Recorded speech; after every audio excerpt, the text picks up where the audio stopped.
ሰላም ሰላም የተወደዳችሁ ፊደል አካዳሚ ቤተሰቦች በያላችሁበት ሰላማችሁ ይብዛልኝ። ፊደል አካዳሚ ኦንላይን ትምህርት በመሆን ያገለግላል። ኦንላይን ትምህርትም በማስተማር ላይ እንገኛለን። የምናስተምራቸውም አማርኛ፣ እንግሊዘኛ፣ ሂሳብ እንዲሁም ሌሎችን ተዛማጅ ያላቸውን ትምህርቶች እያስተማርን እንገኛለን። መማር ለምትፈልጉ በተለያየ ሶሻል ሚዲያ አማራጮች በመጠቀም በኢሞ፣ በቴሌግራም፣ በዋትሳፕ እንዲሁም እናንተ በምትጠቀሙበት ሶሻል ሚዲያ አማራጮች በመጠቀም መማር ለምትፈልጉ ቪዲዮ ላይ በምናስቀምጥላችሁ ስልክ ቁጥር ይደውሉ፣ ይማሩ። የምናስተምረውም ከሰኞ እስከ ዓርብ የፈለጉትን ትምህርት በፈለጉበት ሰዓት እያስተማርን እንገኛለን። እንግዲህ በዛሬው ትምህርታችን ረጃጅም አረፍተ ነገሮችን በቀላሉ መንገድ እንዴት አድርገን ነው አገጣጥመን ማንበብ መጻፍ የምንችለው የሚል ትምህርት ነው ዛሬ የምንማማረው።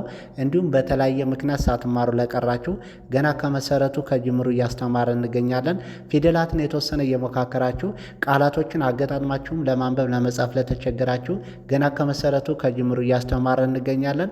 ለዚህ ቪዲዮ አዲስ የሆናችሁ ላይክ፣ ሸር፣ ሰብስክራይብ፣ ኮሜንት እያደረጋችሁ ቪዲዮ እስከ መጨረሻ ድረስ አብራችሁን በመከታተል አብራችሁን ቆዩ። እንግዲህ በዛሬው ትምህርታችን ረጃጅም አረፍተ ነገሮችን እንዴት አድርገን ነው በቀላሉ መንገድ ማንበብ መጻፍ የምንችለው የሚለውን ነው ዛሬ የምንማማረው። በመጀመሪያ ደረጃ ፊደላትን ወይም ሆሄያትን ከመሰረቱ ከጅምሩ ከለየን በቀላሉ መንገድ አንድን አረፍተ ነገር አጭርም ሆነ ረጅም በቀላል መንገድ ማንበብ መጻፍ እንችላለን ማለት ነው። እንግዲህ የመጀመሪያውን ከዚህ ጋር ስናይ ሁሎችም እዚህ ጋር ያሉት በጣም አስተማሪ የሆኑ አረፍተ ነገሮች ናቸው። መጀመሪያውን ከዚህ ጋር ስናይ እውነተኛ ልብ ሁልጊዜ ትክክለኛውን ብርሃን ያሳያል። እንግዲህ እያንዳንዱ ፊደሎችን እየጠራን ነው ያየነው። በቃል ደረጃና በአረፍተ ነገር ደረጃ እናነባለን። እንግዲህ ስንደግመው ይሄን እውነተኛ ልብ ሁልጊዜ ትክክለኛውን ብርሃን ያሳያል ይላል። በአንድ ላይ ጠቅለል ስናደርገው እውነተኛ ልብ ሁልጊዜ ትክክለኛውን ብርሃን ያሳያል ነው የሚለው። ጠቅለል አድርገን ስናነበው እውነተኛ ልብ ሁልጊዜ ትክክለኛውን ብርሃን ያሳያል ብለን በቀላሉ መንገድ በዚህ መልኩ ማንበብ መጻፍ እንችላለን። እውነተኛ ልብ ሁልጊዜ ትክክለኛውን ብርሃን ያሳያል ይላል። እውነተኛ ልብ ሁልጊዜ ትክክለኛውን ብርሃን ያሳያል ብለን እናነባለን፣ እንጽፋለን ማለት ነው። ቀጣይ ደግሞ መልካም አመለካከት ያለው ሰው ሁሌም አሸናፊ ነው። እንግዲህ ጠቅለል ስናደርገው መልካም አመለካከት ያለው ሰው ሁሌም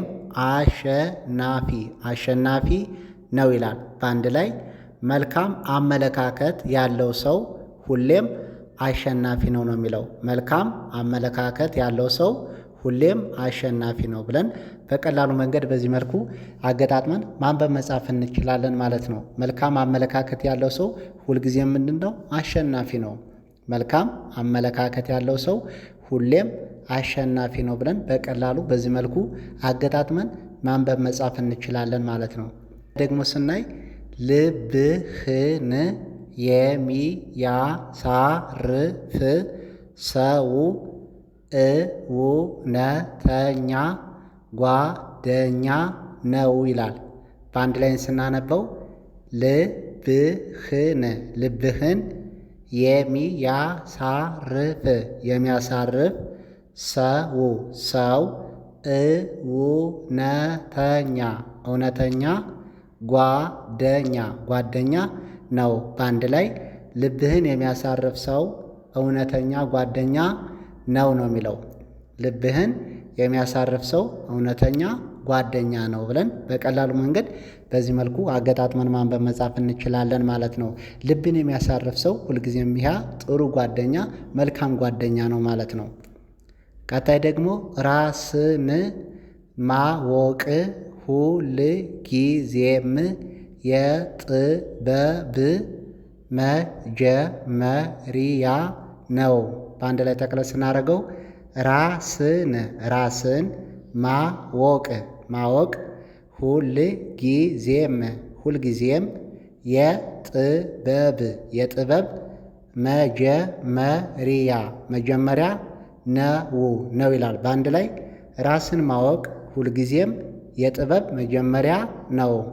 ራስን ማወቅ ሁልጊዜም የጥበብ መጀመሪያ ነው ብለን በቀላሉ መንገድ በዚህ መልኩ አገጣጥመን ማንበብ መጻፍ እንችላለን ማለት ነው። ራስን ማወቅ ሁልጊዜም ቢሆን ምንድን ነው? ይህ የጥበብ መጀመሪያ ነው ማለት ነው።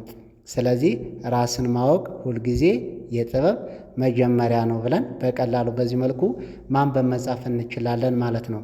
ደግሞ ከሁሉም ሰው የሚማር ሰው ጥበበኛ የሆነ ነው። ጠቅለል ስናደርገው ከሁሉም ሰው የሚማር ሰው ጥበበኛ